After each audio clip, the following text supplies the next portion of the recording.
Olha só como é que o jogo está se desenhando. Bolsonaro, elegível, né, candidato em 2026, contra alguém da esquerda, que não vai ser o Lula. O Lula acabou a sua vida política da forma mais medonha, da forma mais deplorável que se poderia imaginar, como um fraco, né, como um cara despreparado, e só volta a imagem, né, do Lula de Curitiba. Por outro lado, surge um nome perigoso, Flávio Dino, para concorrer contra o Bolsonaro. Só que já estão preparando o campo. Sabem que a chance do Bolsonaro voltar tendo o Trump no poder se torna cada vez maior. Então o que a gente pode fazer antes do Bolsonaro voltar? Mudar a regra do jogo. Acabar com o presidencialismo e vir para o semipresidencialismo. Não sou eu que estou inventando isso aqui. Foi um cara de esquerda, do The Intercept Brasil, que falou que essa possibilidade é mais real do que nunca. Vamos entender isso? Bora entender? Então não esquece, vai, se inscreve no canal, dá uma ajuda pra gente que tá desmonetizado e vamos lá, tá? Tem livros bons que eu tô deixando aqui preparado para vocês. Minha meta, né, já que eu tô diminuindo a quantidade de vídeos, né, é de pelo menos de 15 em 15 dias escrever algum artigo, algum livro, algum conteúdo e deixar aqui para vocês.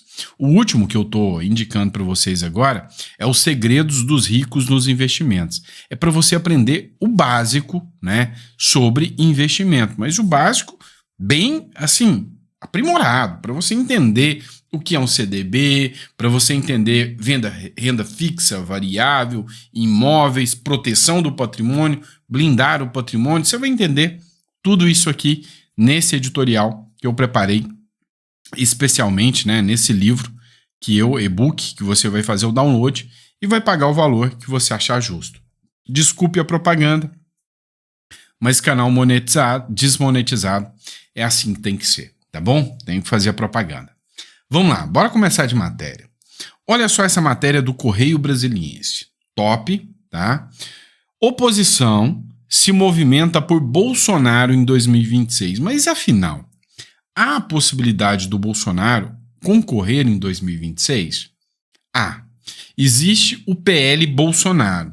Não é destinado a ninguém, senão ao Bolsonaro. Esse PL que foi apresentado na Câmara dos Deputados, que deixa o Bolsonaro apto a concorrer em 2026. Tem um artigo que diz que a lei penal não retroagirá, né? Não vai retroagir, salvo para beneficiar o réu. Ou seja, se uma lei beneficia uma pena, ela tem que ser aplicada para todos. E aí tem um projeto de lei que diz o seguinte, vou até colocar aqui para vocês, do Diego Amorim. A oposição tem se mobilizado para aprovar um projeto de lei complementar, um PLP, que reduziria o tempo de inelegibilidade para 2 anos, tá? Permitindo que Bolsonaro concorra à eleição presidencial de 2026. O projeto foi protocolado em julho de 2023 e já conta com o apoio de 72 deputados federais, não só bolsonaristas. Vem cá, Sandro. Então você quer me dizer que o Bolsonaro tem o apoio da maioria dos deputados na Câmara dos Deputados? Olha, vamos ser sinceros. O Bolsonaro tem mais apoio dentro da Câmara dos Deputados, ou seja, os deputados gostavam mais do Bolsonaro do que o Lula. Isso eu não tenho dúvidas. Mas eles votariam só para recuperar o Bolsonaro? Claro que não. Agora tá rolando muito mais dinheiro, agora a fiscalização diminuiu, agora a época do mensalão, né, o cara do mensalão voltou. Então, eles não vão fazer, não estão interessados em algo só para recuperar o Bolsonaro. Mas, quantos desses podem ser pegos com alguma coisa, com alguma malinha, com uma coisinha na cueca, ou alguma coisa assim, e ficar só 2 anos inelegível? Ou seja, não vou poder concorrer na próxima, mas na outra eu já vou. Pois é. Isso aí é um prato cheio para eles apoiarem o projeto que reduz para 2 anos a inelegibilidade. Então, olha, esse projeto tem grande chance de ser aprovado. Sandro, mas se esse projeto for aprovado, o Lula não vai sancionar, porque aí ele está trazendo o Bolsonaro de volta. Cara, Lula aprovando ou não aprovando, tanto faz. Se é para beneficiar os políticos, eles vão derrubar o veto. E o próprio Lula sabe que pode ser beneficiado, ele e uma claque inteira do PT, com esse projeto. Então é um projeto polêmico, tem gente questionando, tem gente fazendo crítica ao Bolsonaro, falando que o Bolsonaro quer reduzir a lei da ficha limpa. A galera do MBL tá pistola da vida. Porque o Bolsonaro contra a lei da ficha limpa. A lei da ficha limpa realmente, sinceramente, só mostrou que o Brasil não está preparado para isso. Infelizmente, a corrupção está no âmago, né, da política brasileira. E aí, a lei da ficha limpa, sinceramente, eu concordo com o Bolsonaro, que está mais para dar margem para a oposição ser perseguida do que realmente para tirar corrupto da política brasileira. Nesse ponto eu concordo com o Bolsonaro. E aí, vamos lá. Tem esse cara aqui, ó, Leandro Demore, tá? Esse cara é left people, é esquerda, tá? Não, daqueles chato ainda. Mas vamos entender. Ele fez uma análise aqui, esse cara é do Intercept, tá? Lembra do The Intercept, que foi atrás do Sérgio Moro, pegou conversas do Sérgio Moro, junto com o Glenn Greenwald? Pois é. O Leandro Demore escreveu uma coisa que faz sentido, muito sentido. Ele escreveu o seguinte: as pedras estão rolando em velocidade absurda. Anistia. Ou seja, o Hugo Mota, que é o próximo presidente da Câmara, já falou, peraí, gente, esse negócio lá do 8 de janeiro foi golpe, não. Tá todo mundo revoltado com ele da esquerda, né? Porque imaginou que ele ia comprar a narrativa tosca e mentirosa do governo, de que aquilo foi um golpe. Não foi um golpe. Então, o Leandro Demore, né, veio aqui já e falou, não, eu tô vendo aqui que vai ter anistia. Beleza. O Bolsonaro na urna em 2026.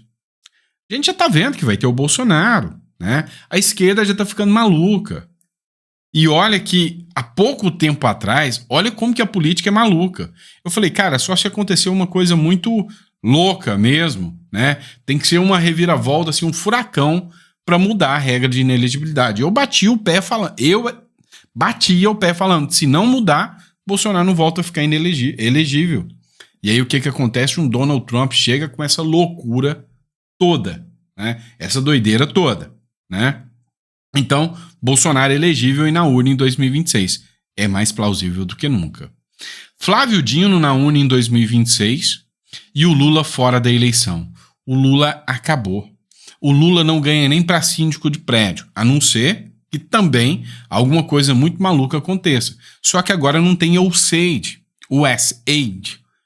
para bancar a esquerda mundial. Não tem o Biden, que teve matéria do The New York Times falando, o Lula me deve, tá? Não tem mais.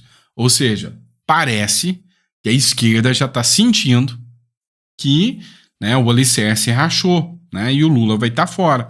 Mas o Flávio Dino é um nome forte porque ele vai contar com o apoio total dos seus pares, do TSE e do STF, né? E aí vem o final, né? Semipresidencialismo. Tá tudo na mesa. Se preparem para a montanha-russa. Concordo com o Demore. O que acontece com o semipresidencialismo? É a PEC número 2 de 2025 que está correndo na Câmara dos Deputados, ou no Senado, não lembro, tá? E ela fala o seguinte, peraí, nós vamos mudar. Sabe o Alckmin? Sai Alckmin, não vai ter vice-presidente mais. Mas sabe o presidente? Pois é, ele vai dividir espaço agora com o primeiro-ministro. Vamos fazer o seguinte. O presidente é o cara que vai lidar com o Trump, é o cara que vai lidar com Israel, é o cara que vai lidar das relações internacionais e de questões específicas que atingem todo o Estado brasileiro, questão de segurança, tudo isso. É um chefe de Estado, tá? E o primeiro-ministro vai fazer o papel do presidente, porque o presidente hoje faz as duas coisas. O Lula fala besteira sobre Trump em Gaza, fala besteira sobre Israel, passa vergonha mundialmente. É o Lula que é o cara que passa vergonha mundialmente. Mas é o Lula também que faz as imbecilidades na economia, que faz o arroz ficar caro e fala para você, Se tá caro, não come, não. Tá? Então o Lula é o cara que mexe no Bolsa Família, é o cara que mexe na economia. O mesmo cara, o presidente, faz as duas coisas. Fala besteira lá fora e faz merda aqui dentro. É o Lula, tá? O que o semipresidencialismo vai fazer? Ó, o presidente, se eleito for, vai lidar com as questões internacionais do país, tá? Vai fazer o papel de chefe de Estado. Já o primeiro-ministro é que vai definir Bolsa Família, vai cuidar do orçamento, vai cuidar da questão da segurança pública aqui, vai lidar com alguns governadores para liberar dinheiro para governadores, ele vai tomar conta do cofre. Entenderam? E como que esse primeiro-ministro vai ser escolhido? Vai ser escolhido pelos principais partidos, não precisa de impeachment, ele entra e cai a hora que eles bem entenderem. É como se fosse o presidente da Câmara, tá? Ou do Senado, eles escolhem ali, não, agora vai ser o Lira, tá? O Lira. De repente, deu 2 semanas depois, o Lira não tá dando o que a gente quer. Não, voto de censura, troca o Lira, agora vai ser fulano. Não tem nem mandato fixo. Olha que doideira que vai ser. Mas esse projeto tá correndo. E se o Bolsonaro ganha, o Bolsonaro não vai ter, né, o poder que o Donald Trump tem. Igual muita gente tá esperando que o Milley tem ou que o Bukele tem, tá? Então, são regras diferentes do jogo, tá? São regras diferentes do jogo, tá bom? Então, assim, o que acontece aqui que a gente vê? Eles estão articulando para dar uma enfraquecida aí, de certa forma, né? Para caso o Bolsonaro ganhe. Por que eu falo que agora eu acredito que a chance do Bolsonaro entrar é real? Donald Trump, cara, nem na análise mais otimista que eu fiz, eu imaginava que o Donald Trump ia chegar metendo o pé na porta assim. Cara, olha isso aqui. Márcio Souza publicou, da revista Veja, né? Parece que alguma coisa mudou. O que será que mudou? A cúpula da PF agora já vê o Bolsonaro como página virada. Já mira novos alvos. Após concluir investigação sobre o golpe de Estado, a instituição, que é a Polícia Federal, foca no combate ao crime organizado e no enfrentamento da corrupção política. Ou seja, a PF sendo PF e não uma mão, né, do governo para perseguir opositores. O que mudou, né, de 20 de janeiro para cá, que ninguém sabe? O que mudou? Alguém sabe? Olha só, tem uma menina, Karina Michelin, ela fez uma análise, tá? E as observações são boas e faz muito sentido.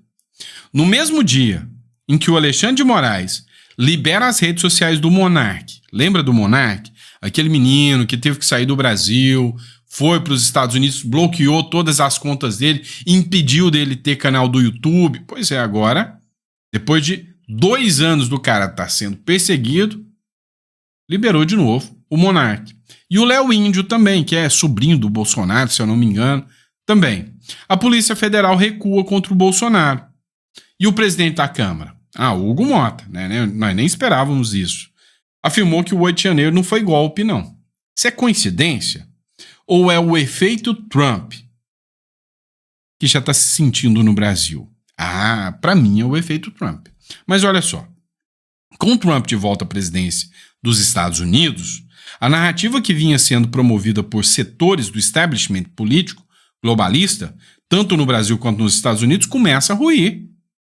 Assim como o 6 de janeiro foi utilizado para perseguir opositores e justificar uma série de censura e abusos, o 8 de janeiro serviu de pretexto para o mesmo tipo de estratégia em território brasileiro. Agora, o discurso está se desmantelando. Vocês estão percebendo que tudo que aconteceu nos Estados Unidos aconteceu no Brasil. E agora a gente percebe que não foi coincidência. Havia um plano do próprio governo dos Estados Unidos em fazer a réplica aqui no Brasil. Ou seja, não foi mera coincidência a cópia, né? Peraí, nós tínhamos um radical de direita chamado Donald Trump. Vamos assumir tudo, vamos criar o Capitólio e vamos falar que ele é radical e vamos prender ele. Beleza, passa 2 anos, não, vamos armar tudo, vamos fazer o 8 de janeiro, vamos pegar e vamos prender o radical de direita chamado Bolsonaro. Só que agora o Trump voltou e eles não esperavam isso, né? Tudo dizia que a Kamala Harris ia ganhar, o Trump ganhou e ganhou mais louco do que o padre do balão. Entenderam? Voltou e falou, não, é assim que tá acontecendo. Então, o discurso do Capitólio acabou lá nos Estados Unidos. Está começando a se perceber que havia uma perseguição gigante. E aqui no Brasil o discurso vem desmantelando também, né? Então vem desmantelando também. E aí, ela continua, tá? O texto aqui eu não vou ler todo, não, mas só para você entender.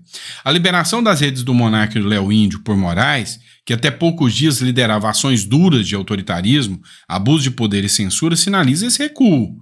O mesmo vale para as declarações do Hugo Mota, que se distanciou da narrativa de tentativa de golpe defendida pelos progressistas comunossocialistas. Mota afirmou que os responsáveis pelo vandalismo devem ser punidos, o que eu sempre disse. Mas não houve tentativa de subverter o poder constituinte, uma fala que rompe com a retórica dominante do governo Lula. Com Trump de volta ao poder, a narrativa falaciosa e criminosa criada pelo Estado burocrático começa a ruir. O foco agora se volta para quem se beneficiou desse jogo nefasto de poder. O jogo virou, né? O monopólio narrativo das elites globalistas está desmoronando. Aqueles que participaram e beneficiaram dessa farsa, agora vão sentir o peso da justiça. Rapaz, o jogo virou literalmente, tá? Literalmente. E eu vou te falar, não tem um em Brasília que não tá trincando de medo. Não tem um em Brasília, tá? Tanto a galera da direita morrendo de medo da esquerda, dá uma de Maduro, não, mete o pé e pronto. O que eu acho pouco provável, devido, né, a doideira que o Donald Trump voltou. Mas a esquerda, principalmente, está desesperada. O que tem de gente com medo de ir para a cadeia, com medo de reação do Tribunal Penal Internacional, com medo dessa fiscalização que está chegando aqui no Brasil da Comissão Interamericana de Direitos Humanos, meu irmão, ninguém imaginava que isso aconteceria. E aconteceria tão rápido. Pois é. E você, qual a sua opinião? Já estamos sentindo o efeito Trump ou ainda não? Lembrando, mandar até um beijo para a Dalva, colocou um comentário aí, tá? É o seguinte, o sistema americano é diferente do sistema brasileiro, tá? O Donald Trump tem mais poder, a estrutura presidencialista lá é maior e ainda estão querendo minar aqui agora uma forma de falar, o Bolsonaro vai voltar, nós temos que enfraquecer ele, tá? Com o semipresidencialismo, mas nada disso quer dizer nada. Eu estudei muito o que aconteceu em El Salvador, tá? Eu escrevi um livro, inclusive, né, meu jabá. Quem quiser, o livro é esse aqui, ó, Revolução contra o Sistema, né? E aqui, ó, Revolução contra o Sistema, o modelo Bukele para o Brasil. E aqui eu falo, como que poderia ser aplicado o modelo Bukele no Brasil, tá? E nesse estudo, quem quiser faz o download, ajuda o canal desmonetizado, pobre desmonetizado aqui, tá? Mas para quem estudou isso aqui, viu que o Bukele entrou por um partido de esquerda e infiltrou nas garras do poder e de repente falou, foda-se, eu vou virar o jogo todinho. Pois é. E agora virou. Então, calma, meu amigo. Calma, que eu acredito que esse trem ainda pode dar certo para nós. Tá bom? Tá certo? E é isso, pessoal. Muito obrigado, tá? Para quem ficou até o final. Quem quiser ajudar aí, ó, honestebook@gmail.com. Honestebook é porque tá aqui disponível para você fazer o download e pagar porque você é honesto, tá? Você vai pagar o livro que você escolher aqui. Não, acho que vale R$1. Tá bom, se meu serviço vale R$1, não, Sandro. Vale 100. Beleza, tá? Fica ao seu critério, tá? E logo, logo os cursos já começam aqui para vocês. Abraço, pessoal. Fica com Deus. E vejo vocês no próximo editorial.